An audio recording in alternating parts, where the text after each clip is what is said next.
Sabah büyük bir heyecanla akvaryumun ışığını açtınız. Ama o rengarenk, kıpır kıpır lepisteslerinizden biri dipte hareketsiz yatıyor, diğeri su yüzeyinde sallanıyor. Tanıdık geldi mi? Yalnız değilsiniz. Herkese merhaba, Dip Çekimine hoş geldiniz. Bugün akvaryum hobisinin en can sıkıcı, en heves kırıcı durumunu konuşacağız. Benim suyum pırıl pırıl.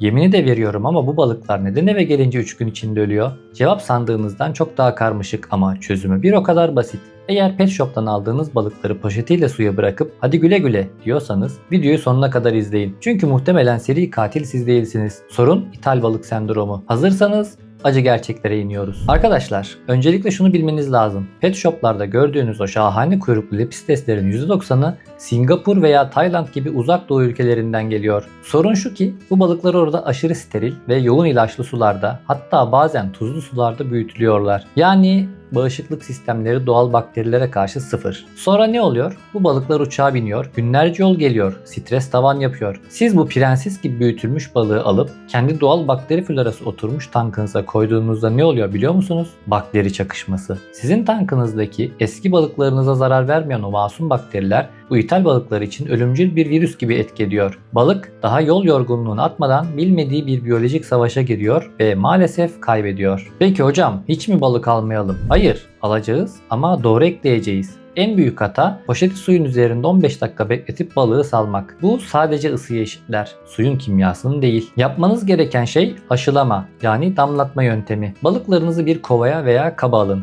Bir hava hortumu veya vanası yardımıyla veya hortuma düğüm atarak ana tankınızdan bu kaba saniyede 1-2 damla su damlayacak şekilde bir düzenek kurun. Bu işlem en az 45 dakika, ideali 1 saat sürmeli. Böylece balığın vücudu sizin suyunuzdaki pH değerine, sertliğe ve en önemlisi bakteri faunasına yavaş yavaş alışır. Son olarak altın tavsiyem, eğer imkanınız varsa ithal balık yerine yerli üretim hobicilerden balık alın. Bizim sularımızda doğmuş, bizim şebeke suyumuza alışık balıklar her zaman tank gibidir. Kolay kolay ölmezler. Lepisteslerinizi kaybetmek kaderiniz değil. Bu damlatma yöntemini deneyin. Farkı göreceksiniz. Eğer videoyu faydalı bulduysanız beğenmeyi ve akvaryum dünyasının derinliklerine inmek için Dip Çekimi kanalına abone olmayı unutmayın. Sizin lepisteslerinizde yaşadığınız en büyük sorun ne? Yorumlarda buluşalım. Sağlıklı hobiler.